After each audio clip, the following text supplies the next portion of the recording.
The Bible teaches that in the end days, an apostasy will sweep this earth, unlike anything ever seen before. Ladies and gentlemen, we are living in these days now. There is a generation that will produce churches that are completely indistinguishable from the nightclubs and bars of the world, yet they still claim to be Christians. The music, the lights, the crowds. It looks like a rock concert. And the lines around the block are enough to make any nightclub envious. But this is church.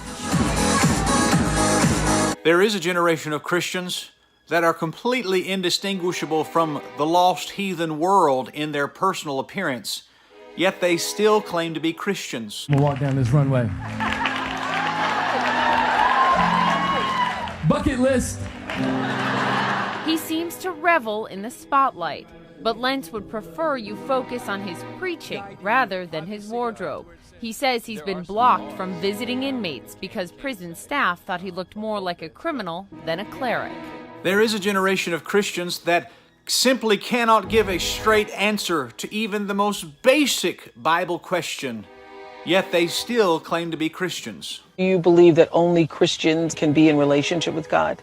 No, I believe that when Jesus said, I am the way, the truth, and the life, in the way I read that, Jesus said he's the road marker, he's the map. So I think God loves people so much that whether they accept or reject him, he's still gracious and he's still moving. There is a generation of Christians that when they worship, it sounds nothing short of utter confusion, yet they still claim to be Christians.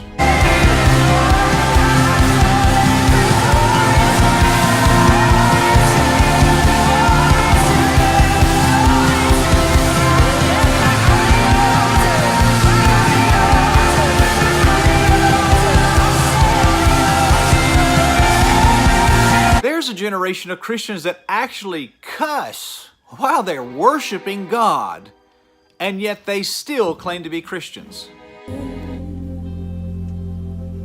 Even when the fight seems lost, I'll praise you. Even when it hurts like hell, I'll praise you. Not only that, there is a generation of Christians that will put half-naked people on stage in front of their church while they're worshiping and still look you in the face and claim that they're Christians.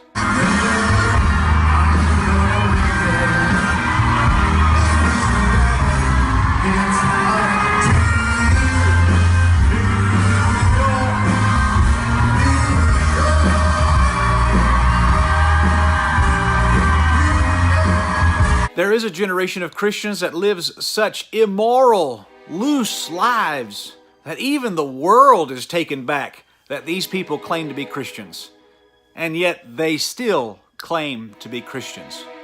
Like that one time Carl was seen cuddling Justin's waist while they were walking down the street, or the time when Justin was leaning his head on the pastor's shoulder. Plus, what was the deal when the duo was captured taking shots at a bar together? We understand wanting to have fun with your friends, but it seems like strange behavior from a religious leader. The same night, witnesses claim Justin ripped his shirt off, flirted with the waitress, and even slow danced with a stranger. The same witness claimed he would have never guessed it was religion that bonded the men. It also seems like they are morphing into the same person. They both have tattoos, wear similar clothing, and have the same taste in oversized glasses. They are both known to drop some major cash on their wardrobes, another characteristic that is out of place for a pastor. There is a generation of Christians that won't stand on any social issues of the day, especially abortion, and yet they still claim to be Christians. Drawing huge millennial crowds, but it's still evangelical. So where do you stand on social issues that young people are particularly passionate about, like gay marriage, abortion? Like, how do you address those types of things? So it's not a sin in your church to have an abortion? That's the kind of conversation we would have, finding out your story, where you're from, what Work you believe. through it, like talk yeah, about I things. mean, God's the judge. People have to live to their own convictions, and I think if I have to tell you, There is a generation of Christians that will not stand against homosexuality, and yet they still claim to be Christians. Are gay men and women welcome in the church? Absolutely. We have a lot of gay men and women in our church, and I pray we always do. It's not our place to tell anyone how they should live. That's their journey. Every article I've read about you guys says he declined to discuss gay marriage. Yeah, it's a misquote because I do discuss it, just not the way people want me to. When it comes to homosexuality, I refuse to let another human being or a media moment dictate how we approach it. Jesus was in the thick of an era where homosexuality, just like it is today, was wildly prevalent. And I'm still waiting for someone to show me the quote where Jesus addressed it on the record in front of people. You won't find it because he never did. There is a generation of Christians, and they are the first ones in history, but they are actually accepted and adored by the LGBTQ crowd, and yet they still claim to be Christians. Next guest has been compared to everyone from Adele to Amy Winehouse. Her new CD just debuted at #1. She's amazing. Here to perform Still Rolling Stones. Please welcome Lauren Daigle.